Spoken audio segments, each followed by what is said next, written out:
हम लोग गुप्त युगीन संस्कृत के विषय में चर्चा कर रहे थे। इसके अंतर्गत गुप्त काल के अर्थव्यवस्था पर हम लोग चर्चा करते हैं।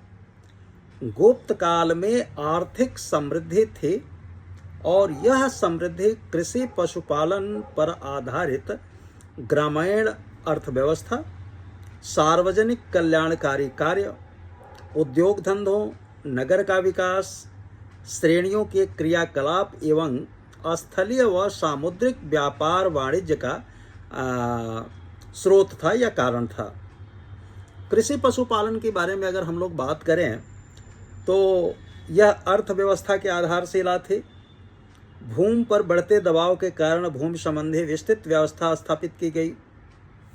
अमर सिंह के अमर कोश में 12 प्रकार की भूमियों का विवरण मिलता है। इसमें उर्वर अर्थात उपजाऊ भूमि, ऊषर मतलब बंजर भूमि, मरु मतलब रेतीली भूमि, अप्रहत मतलब परती भूमि, साद्धल मतलब घास भरी भूमि, पंकिल मतलब कीचड़दार भूमि, जल प्रायम नुपम अर्थात नम भूमि, कच्चा मतलब जल के पास वाली भूमि, सरकरा मतलब कंकड़ीली भूमि, सर्कवती मतलब बलुई भूमि, नदी मात्रिक मतलब नदी द्वारा सींची जाने वाली भूमि, देव मात्रिक मतलब वर्षा के जल पर निर्भर भूमि, कृषि योग्य भूमि को क्षेत्र और कृषि के अयोग्य भूमि को खेल कहा जाता था, निवास के योग्य भूमि को वास्तु भूमि, पशुचारण के योग्य भूमि को चारागाह भूमि तथा जंगल झाड़ से भरी भूमि को अप्रहत भूमि कहा जाता था। गैर आबाद भूमि को अप्रद कहा जाता था। गुप्तकालीन अभिलेखों में भूधारण पद्धति से संबंधित जो शब्द मिलते हैं उसमें नीति धर्म इसके तहत भूमि को सुरक्षित और भूमि की आय को खर्च किया जाता था। अक्षय नीति धर्म सर्वप्रथम कुषाण शासकों ने किसानों को अक्षय नीति पद्धति पर भूमि दी थी। उनके अनुसार किसान उस भूमि से प्राप्त आय का उपभोग कर सकता था, पर वह भूमि किसी और को नहीं दे सकता था। गुप्त काल में भूमि खरीदकर अक्षय नीति पद्धति पर ब्राह्मणों को भी दान दिया जाने लगा था। नीति धर्म क्षय, इसके अनुसार नीति धर्म को समाप्त कर वह भूमि दूसरों को दी जा सकती थी। अप्रदा नीति धर्म, दान पाने वाले व्यक्ति स्वयं उपभोग कर सकता था पर दान नहीं कर सकता था। भूमि छिद्र न्याय, ये अर्थशास्त्र जो है कौटिल्य का, उसमें अर्थ वैसी भूमि जिस पर खेती नहीं हो सकती थी, परंतु गुप्त काल तक आते आते इसका अर्थ हो गया कि भूमि के नीचे दबी हुई संपत्ति पर राजा का अधिकार है। जमीन का विस्तृत ब्यौरा तैयार किया जाता था। जमीन का नाप करवा करके सीमा रेखा निश्चित कर दी जाते थे। जमीन के हस्तांतरण और भूमि अनुदानों के कारण जमीनें छोटे छोटे टुकड़ों में बंटने लगी। इस काल के अधिकांश संख्या छोटे छोटे कृषकों के थे। हालांकि कुछ बड़े भूमिपत भी होते थे, पर बड़े भूमिपत पट्टे पर भूमि को कृषि कार्य के लिए छोटे कृषकों को दे दिया करते थे। जमीन की खरीद बिक्री में राज्य की अनुमति आवश्यक होता था। सिंचाई के लिए किसान को वर्षा पर निर्भर रहना पड़ता था। कृत्रिम सिंचाई की भी व्यवस्था की जाती थी। 12 महल के बृहत संहिता में वर्ष में होने वाले 3 फसलों का उल्लेख प्राप्त होता है।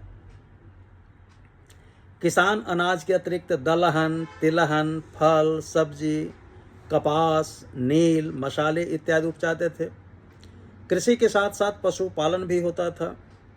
वनों की भी हिफाजत की जाती थी, जहाँ से पशु चर्म, कस्तूरी, हाथी दांत, जड़ी बूटियाँ, औषधि आदि प्राप्त होता था। लोक निर्माण की अगर कार्य की बात करें तो जनता के कल्याण एवं संपन्नता के लिए राजा द्वारा कुछ लोक कल्याण के कार्य निर्धारित किए जाते थे। सुदर्शन झील का जीर्णोद्धार तथा उससे जुड़े हुए सिंचाई व्यवस्था का स्कंदगुप्त के प्रांतीय शासक पर्णदत्त एवं उसके पुत्र चक्रपालित के कल्याणकारी प्रशासन के अंतर्गत निर्माण को उदाहरण के स्वरूप में देखा जा सकता है।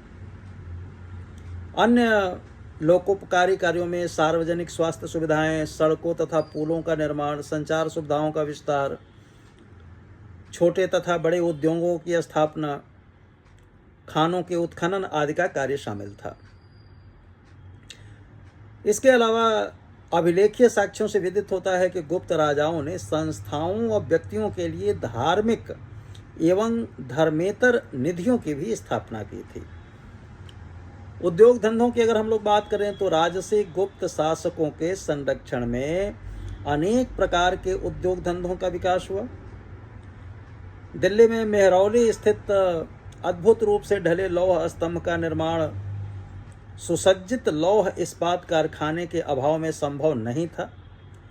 प्रयाग प्रशस्ति में बड़ी संख्या में अस्त्र शस्त्रों का उल्लेख मिलता है, जैसे परशु, शर, शंख इत्यादि, और इनका निर्माण इसी प्रकार के कर्मशालाओं में किया गया होगा।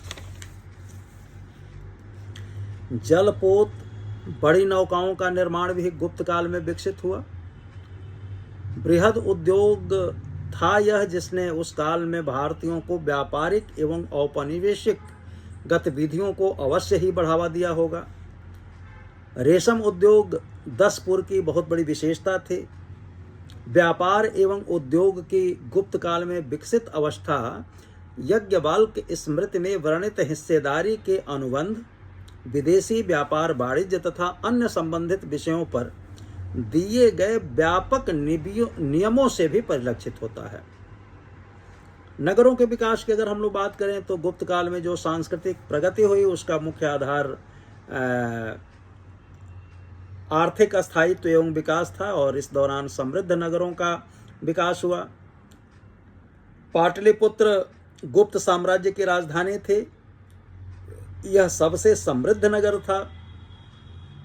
यह बात अलग है कि बाद के काल में पाटलिपुत्र का स्थान कन्नौज ने ले लिया। इसके बाद अयोध्या का स्थान आता है, जो समुद्रगुप्त के समय में एक जय स्कंधावर का केंद्र था तथा धीरे धीरे साम्राज्य की दूसरी राजधानी के रूप में भी अयोध्या विकसित हो जाता है।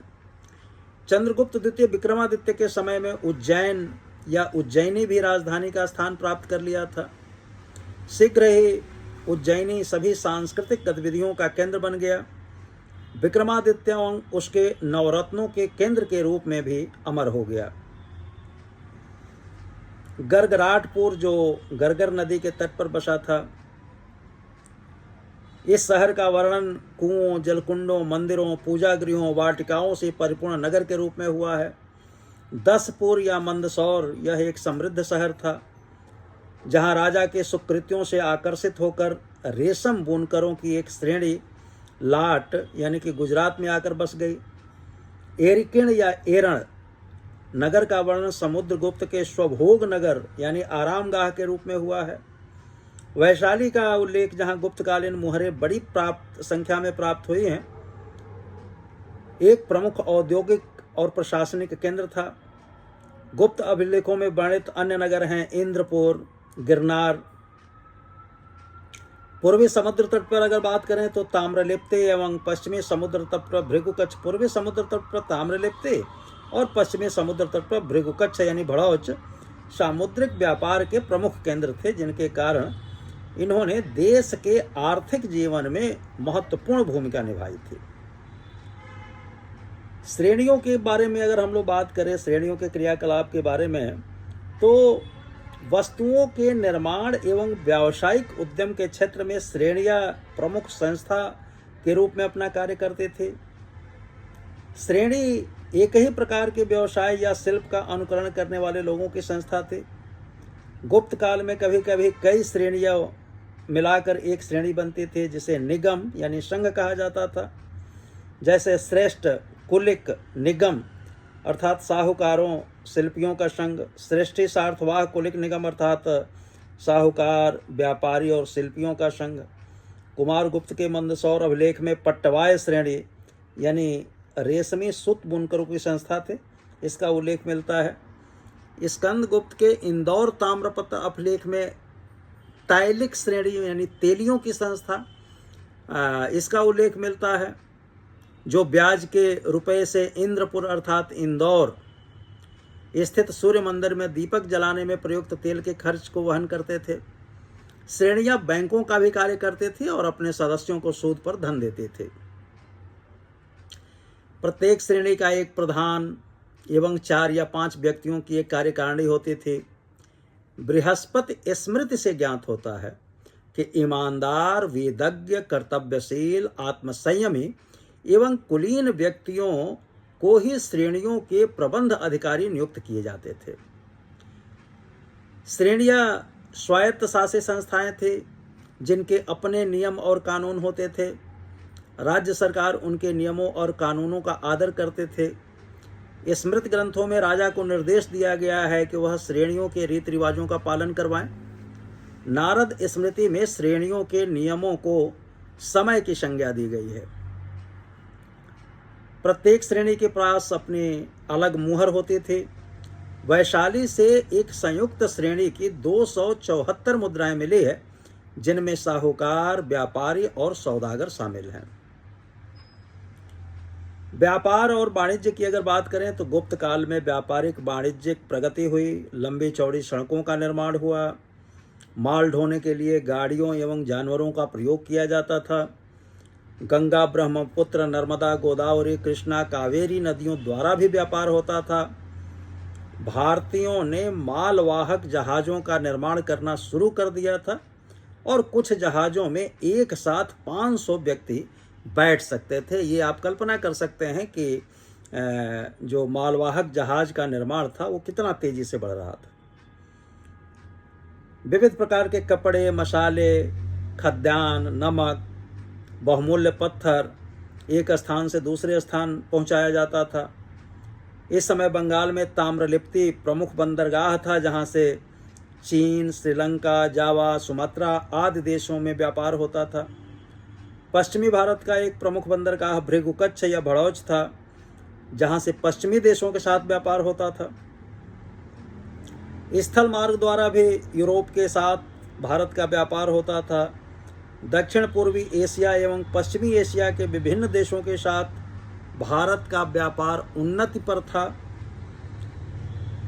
निर्यात की प्रमुख वस्तुएं अगर हम लोग बात करें तो कपड़े होते थे, बहुमूल्य पत्थर था, हाथी दांत से बनी हुई वस्तुएं थी, गरम मसाले थे, नारियल था, सुगंधित द्रव्य था, नील, दवाएं इत्यादि था। आयात की प्रमुख वस्तुएं अगर देखा जाए तो रेशम चीन से मंगवाते थे, हाथी दांत इथोपिया से, घोड़े अरब, ईरान और बैक्ट्रिया से आते थे। यहाँ यह उल्लेखनीय है कि भारत ने अच्छे नस्ल के पर्याप्त घोड़े कभी उत्पन्न नहीं किए और हमेशा इसको आयात ही किया जाता रहा।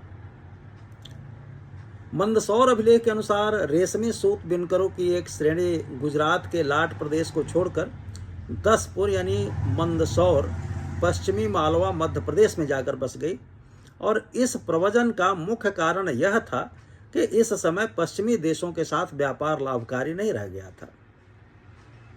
गुप्त काल में भारत का रोम के साथ घनिष्ठ व्यापारिक संबंध था। 2 विद्वान हुए हैं, आरसी मजूमदार और ए सल्तेकर। इन्होंने वाकाटक गुप्त एज में लिखा है कि रोम के साथ व्यापार 4वीं सदी में इतना अधिक विकसित हुआ कि रेशम जो आर्लियन के काल 161 से 180 ईस्वी में सोने से तौल कर बिकता था और धनी व कुलीन वर्ग की विलासता की वस्तुआं था, वह जूलियन के काल में मतलब 361 से 363 ईस्वी के बीच में इतना सस्ता हो गया कि सामान्य मनुष्य भी उसे खरीद सकता था। रोम शहर के पतन के बाद उसका स्थान कॉन्स्टेंटिनोपल या कुस्तुनतुनिया, इस्तांबुल या बैजेंटियम ने ग्रहण कर लिया। कॉन्स्टेंटाइन महान ने उसे 330 ईस्वी में अपने शासन का केंद्र बनाया। इस समय से भारत तथा रोम का व्यापारिक संबंध और घनिष्ठ हो गया। इस प्रकार यह नहीं कहा जा सकता कि गुप्त काल में व्यापार वाणिज्य का ह्रास हुआ। हाँ, इतना अवश्य था कि गुप्त काल की व्यापारिक समृद्धि का और उस आर्थिक प्रगति का अंतिम चरण जरूर था जो पिछले काल में प्रारंभ हुई थी। तो ये हम लोगों ने अर्थव्यवस्था के बारे में बात किया। अब जब अगली बार हम लोग बात करेंगे तो समाज और धर्म के बारे में बात करेंगे गुप्तकालीन। बहुत बहुत शुभकामनाएं।